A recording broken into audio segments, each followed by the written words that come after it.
let me tell y'all something. And this is one of the most serious things that I've ever said. Maybe even one of the most emotional and personal things that I've ever said. And it has to do with DMX, and it has to do with his passing. But not only his passing, but his childhood and what he has went through. What we have went through. Now, my relationship with DMX, we wasn't super close, but we had time enough to be able to talk to each other. And coming from similar backgrounds, there's certain things that I need y'all to understand. And this is not what somebody told me. This is what he said to me. He said, you know, when he was younger, his mom had took him to a children's home and said that they was just going to visit. And she left him there. She took him there and she left him there. And he was too little to be there. Too little to understand how to defend himself, how to take care of himself and everything else. But he did it. And he survived it. And we all have our ways of dealing with it. I've been through that system. I've been through that. I know what it's like when people think that adults don't care about children. I know what it's like to run the streets, sleep on the train, sleep in the hallways, try to sleep at friends' houses, have people tell you could come stay at their house and their brothers are trying to mess with you, or even their fathers and adults and uncles and shit. I know what it is like.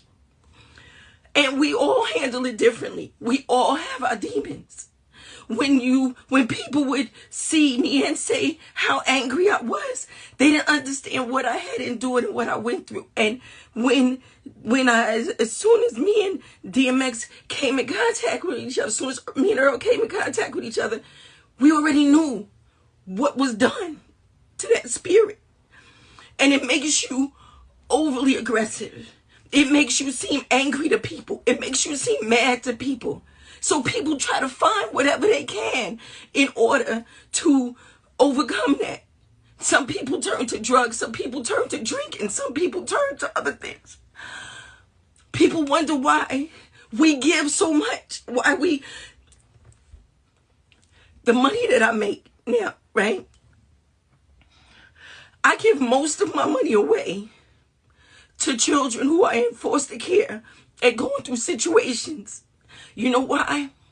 Because there was nobody to do that for me. There was nobody to do that for me. So I do that. I give back. I try to make everybody happy. I try to keep everybody good because of what I may be dealing with on the inside.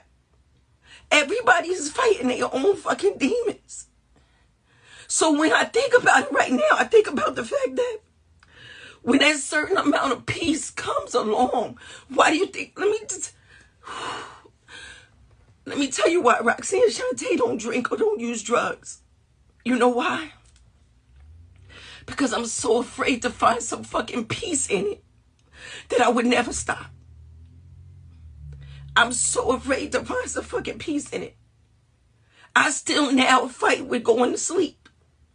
When I'm up and I'm posting 3, 4 o'clock in the morning, I'm not happy that I'm up 3, 4 o'clock in the morning posting, knowing that I got to start my day all over again.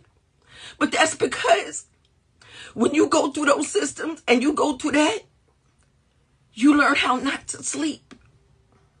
You learn how not to sleep. So you up. And every time somebody shows you the least little amount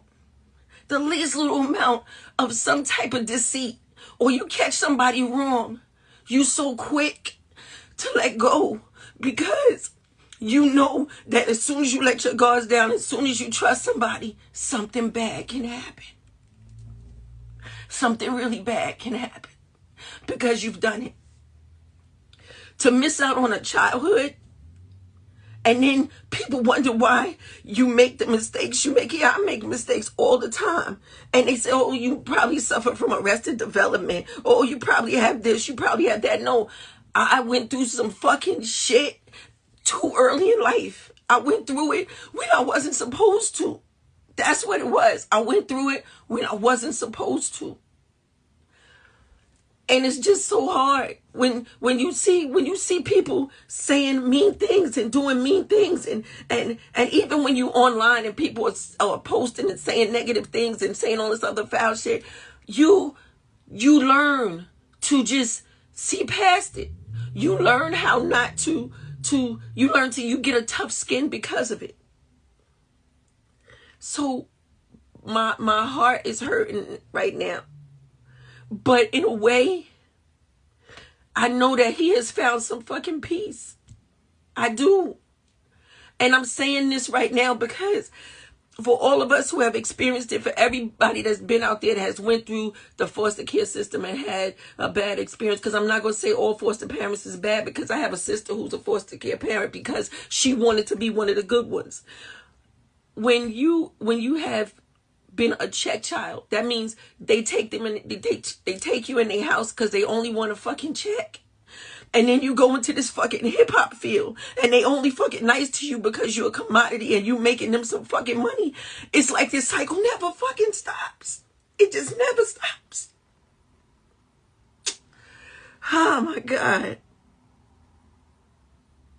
So just know that there were people that were out here that were trying to help him. People that he could talk to. But you can't, nobody can fix what is unreachable inside of you.